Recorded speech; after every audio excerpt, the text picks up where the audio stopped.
नमस्कार दोस्तों, आप सभी के लिए यूपी पुलिस की वैकेंसी आ चुकी है और जिसमें जो टोटल जो पोस्ट है वो आपकी 60,244 के आसपास आपकी पोस्टेस हैं। अप्रॉक्स 60,000 के आसपास आपकी जो टोटल जो पोस्ट हैं वो आपकी इस बार निकल कर आ रही है। मेरे दोस्त, आज की इस वीडियो में हम लोग डिटेल में चर्चा करेंगे और सबसे बड़ा जो कंफ्यूजन होता है वो होता है एज रिलैक्सेशन को लेके कि सर अगर मैं जनरल कैटेगरी से हूं तो मेरा जन्म कब से होना चाहिए और कब तक होना चाहिए। ठीक है, यानी कि कुछ बच्चे ऐसे हैं जिनका जन्म 2003 में होता है, 2000 में होता है, 1999 में होता है, तो क्या वो फॉर्म भर पाएंगे या नहीं भर पाएंगे।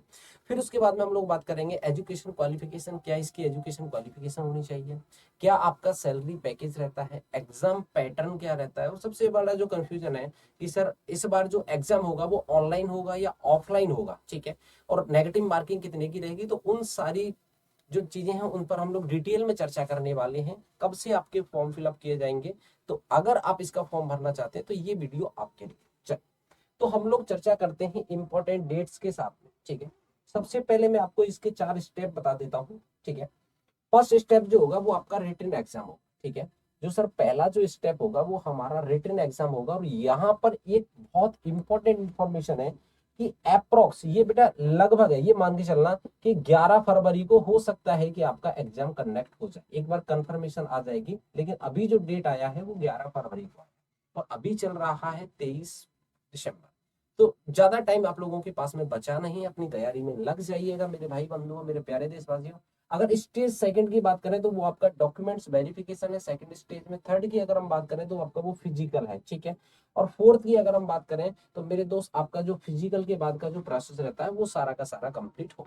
ठीक है, अब उसके बाद में देखिएगा, जो बहुत सारे बच्चों को इसमें भी डाउट था कि सर हमारी जो हाइट है वो कितनी होनी चाहिए। ठीक है, तो ध्यान से समझना। सबसे पहले अगर हम लोग बात करते हैं तो मेरे भाई आज 23 तारीख है, 23 दिसंबर आज से आपके फॉर्म भरना स्टार्ट हो जाएंगे और 27 दिसंबर कितना मेरे दोस्त एप्लीकेशन, आज जो इसका नोटिफिकेशन आया है, और 27 दिसंबर 2023 से इसके फॉर्म भरने स्टार्ट हो जाएंगे। और डेट दे रखा है 16 जनवरी 2024, यानी कि मेरे भाई इसकी साइड इतनी ज्यादा बिजी रहने वाली है। अगर आपको मौका मिलता है तो आप 27, 28, 29, 30 इन दिनों में अपना फॉर्म भर दीजिएगा, क्योंकि इसकी साइड हमेशा ही बिजी रहेगी। इस फॉर्म के लिए जो फीस चार्जेस है, अगर आप जनरल कैंडिडेट है, ओबीसी कैंडिडेट है, तो आपको 400 रुपये पे करना पड़ेगा इस फॉर्म को भरने के लिए। अगर आप SC ST कैंडिडेट है तो भी आपको 400 पे करना। क्लियर है।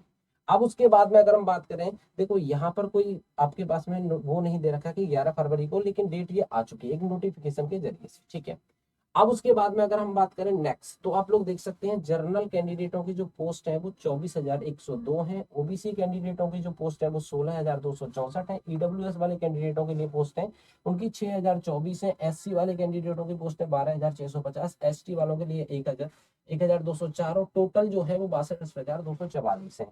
अब जर्नल वाले और ईडब्ल्यूएस वाले ध्यान से सुनना, अगर आपके पास में मेरे भाई अगर ईडब्ल्यूएस का डॉक्यूमेंट्स है तो आप ईडब्ल्यूएस में ही फॉर्म भरना। क्या भरना? आप ईडब्ल्यूएस के थ्रू ही फॉर्म भरना। क्लियर है चीजें। आगे बात करते हैं, जो सबसे बड़ा कंफ्यूजन बना हुआ है, सर एज का समझा दीजिए, एज का क्या है। पहले जर्नल वाले देखेंगे कि जर्नल वाले मेरे भाई ध्यान से समझेंगे कि जर्नल वालों का सीन क्या है। ठीक है, जर्नल वालों के लिए आप लोगों के लिए सिंपल नोटिफिकेशन में दे रखा है। ठीक है, कि 18 से 22 आप लोगों का होना चाहिए। ठीक है, यहाँ पर आप लोग देख सकते हैं कि मिनिमम जो एज है वो आपकी 18 साल, मैक्सिमम जो एज है वो 22 साल मेल कैंडिडेट के लिए। अब यहाँ पर आप लोग देख सकते हैं किन किन को छूट मिल रहा है वो भी आप देख लीजिए। यहाँ पर SC ST और OBC इन तीनों को यहाँ पर छूट दिया जा रहा है। इन सभी को एक ही कैटेगरी में छूट मान के मेरे दोस्त, इन सभी के लिए 5 वर्ष का छूट दिया जा रहा है एज में। अब जिन जो भी कैंडिडेट OBC में आते हैं, SC में आते हैं, ST में आते हैं, वो ध्यान से समझना कि अगर आपका जन्म 2 जुलाई 1996 से पहले हुआ है, ठीक है, या 1 जुलाई 2005 के बाद हुआ है, तो आप फॉर्म नहीं भर सकते।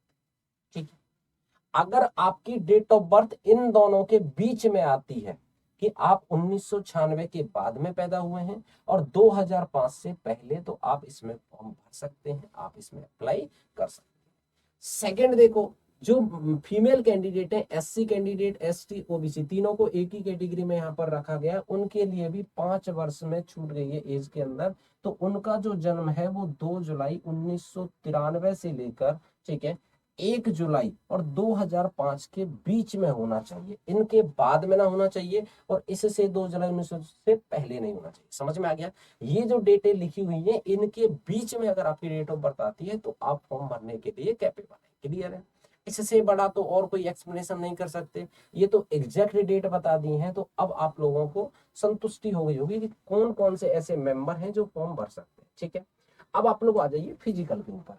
सर मेरा हाइट इतना है, मेरा हाइट इतना है, मेरा हाइट इतना है, मैं भर सकता हूँ क्या? ये भर सकता है। अब समझ लीजिए, अगर आप मेल कैंडिडेट है और आप जर्नल से हैं, OBC से हैं और SC से हैं, किसी भी कैटेगरी से हैं और आप मेल कैंडिडेट है, तो आपकी जो हाइट है वो 160 सेंटीमीटर होनी चाहिए। ठीक है, समझ में आ गया? 170 से 2 सेंटीमीटर कम होनी चाहिए।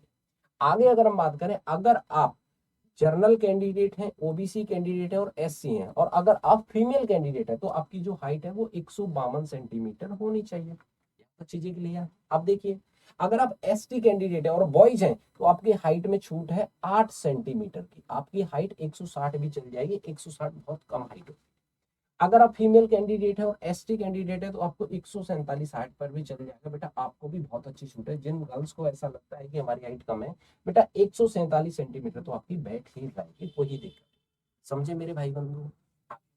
अगर हम बात करते हैं चेस्ट की, ये केबल और केबल जो होता है वो बॉयज के लिए होता है, गर्ल्स के लिए होता ही नहीं है। ठीक है, यहाँ पर गर्ल्स के लिए एक कैटेगरी होती है कि आपका वेट 40 किलो से एबव होना चाहिए, क्योंकि 40 किलो से अगर आपका कम वेट है, तो फिर आप कुपोषण वाली कैटेगरी में आ जाते हैं कि आपके शरीर में कोई ना कोई बीमारी है। मिनिमम 40 होता ही है। ठीक है, अगर आप पुलिस में भर्ती होने के लिए जा रहे हो, आपका 40 किलो से भी वजन कम है, तो आपको तो कोई वैसे ही टांग ले जाएगा, उठा लो भाई कांस्टेबल को। अब अगर हम लोग यहाँ पर बात करें जर्नल, OBC और SC के लिए, तो आपका जो चेस्ट है वो 79 होना चाहिए बॉयज का, और 5 सेंटीमीटर का उसमें फुलाव होना चाहिए। जैसे जब आपको बोला जाएगा कि सीना फुलाइए, तो ऐसे करके 5 सेंटीमीटर का फुलाव होना चाहिए। वो अगर आप सुबह 10 डिप्स मार लेते हैं, बीम कर लेते हैं, तो उससे आ जाता है। नेक्स्ट, अगर आप ST कैंडिडेट है, तो नॉर्मल आपका 77 सेंटीमीटर चेस्ट होना चाहिए और 5 सेंटीमीटर का फुलाव होना ही चाहिए। ठीक है, ये सारी चीजों पर हमने इंपॉर्टेंट डेट्स फिजिकल के बारे में बात की। अब हम लोग बात करेंगे एग्जाम पैटर्न पर। ठीक है, आगे ये सारी चीजें क्लियर हो गई। देख, यहाँ पर बाकायदा क्लियर लिखा हुआ है कि अगर आप मेल कैंडिडेट है तो भी आपका 40 होनी चाहिए। अगर आप फीमेल कैंडिडेट, ठीक है, मेल कैंडिडेट के लिए यहाँ पर ये बेटा सिर्फ और सिर्फ जो वेट है वो गर्ल्स के लिए। ठीक है, यहाँ पर जनरल कैंडिडेट, OBC और SC कैंडिडेट है, तो आपका मिनिमम जो है वो क्या होना चाहिए? वो 40 वजन होना चाहिए। बॉयज का तो होता ही है 40, जब उनकी 168 हाइट है तो उतना तो बैठ जाए। ठीक है, यहाँ पर आप देख सकते हैं। नेक्स्ट, महिलाओं के लिए 40 kg। नेक्स्ट, आगे बात करें। ये सारी चीजें मैंने बता दी। 168 सेंटीमीटर हाइट बॉयज के लिए। अगर ST कैंडिडेट है 160 सेंटीमीटर, फीमेल गर्ल्स हैं उनकी 152, और अगर फीमेल में भी SC से हैं तो वो हमारे 147 सेंटीमीटर उनकी हाइट। देखो, एग्जाम पैटर्न आप लोग समझेंगे। सबसे पहली बात, इस बार जो आपका एग्जाम होगा वो ऑफलाइन में ही होगा। ठीक है, क्या होगा? ऑफलाइन आपका पेपर होगा। क्लियरली लिखा हुआ है, मेंशन है, घबराने की बात नहीं है। GS की बात करें तो 38 क्वेश्चन है, 76 मार्क्स से हैं। हिंदी की बात करें 37 क्वेश्चन है, 74 मार्क्स के हैं। मैथ की बात करें 38 क्वेश्चन है, 76 मार्क्स के हैं। और रीजनिंग की अगर हम लोग बात करें तो 37 क्वेश्चन, 70। यहाँ पर थोड़ा सा जिन बच्चों का रीजनिंग अच्छा है उनको फायदा मिल जाता है कि मैथ के क्वेश्चन थोड़े से कम कर दिए जाते हैं, या फिर आप कह सकते हैं कि रीजनिंग में मिक्स कर दिए जाते हैं, तो रीजनिंग के क्वेश्चन अप्रोक्स 50 को टच करते हैं। क्लियर?